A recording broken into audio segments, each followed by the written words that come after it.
Hello friends, आज आपण आपल्या चॅनलवरती थंडगार मसाला मठ्ठा रेसिपी बघत आहोत। हा थंडगार मसाला मठ्ठा रेसिपी बनवण्यासाठी जे साहित्य लागणार आहे ते आपण घरातलंच वापरणार आहोत। बाहेरून मसाला आणायची काहीही गरज नाही। घरच्या साहित्यामध्ये आपण हा थंडगार मठ्ठा बघणार आहोत। रेसिपीला सुरुवात करण्याआधी चॅनलवर जर नवीन असाल ना तर पटकन सबस्क्राइब करा आणि सबस्क्राइबच्या शेजारचं बेल आयकॉनही क्लिक करा। चला तर मग आजच्या रेसिपीला सुरुवात करूया। या ठिकाणी एक मिरची लागणार आहे आणि 1 इंच एवढं आलं लागणार आहे।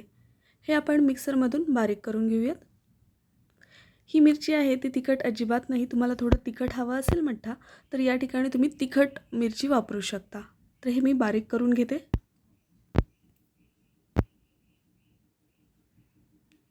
बारीक करून घेतलेलं आहे। आता याच्यामध्ये थोडंसं ताक घालून घेणार आहे। तर या ठिकाणी मी अर्धा लिटर एवढं ताक घेतलेलं आहे। हे मी फ्रीजमध्ये 2 तास थंड करण्यासाठी ठेवलेलं होतं। तर अगदी थंड असं हे ताक आहे। यातलं थोडंसं ताक या मिक्सरच्या भांड्यामध्ये टाकून घेत आहे, जेणेकरून जे मिरची आणि आल्याचं जे वाटण केलेलं आहे ते एकत्रित त्यात मिक्स होईल। एका स्पूनच्या साहाय्याने मिक्स करून घ्यायचं आहे।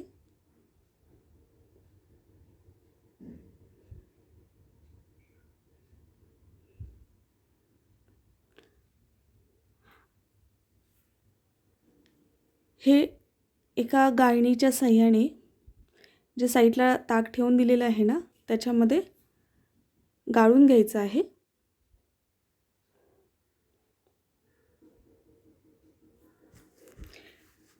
आता याच्यावरती एक गाळणी ठेवणार आहे आणि त्या साहाय्याने मी हे गाळून घेणार आहे।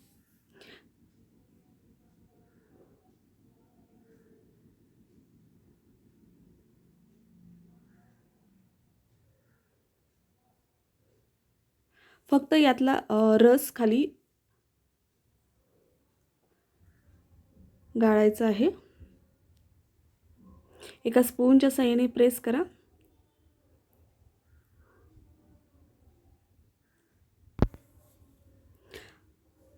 आता हे स्पूनने सगळं थोडंसं मिक्स करून घेऊयात।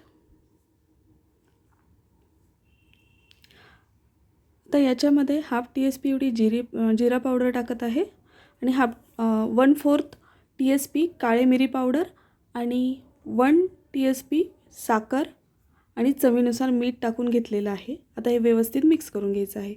जिरा पावडर आणि काळे मिरी पावडर जर नसेल तर थोडंसं जिरे आणि मिरे थोडंसं भाजून त्याची पावडर बनवून ती तुम्ही वापरू शकता।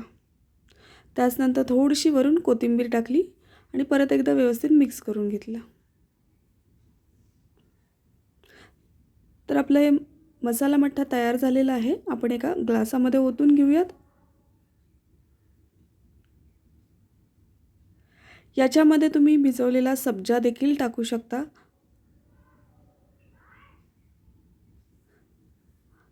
याच्यावरती तुम्हाला जर वरून बर्फ टाकायचा असेल तर टाकू शकता।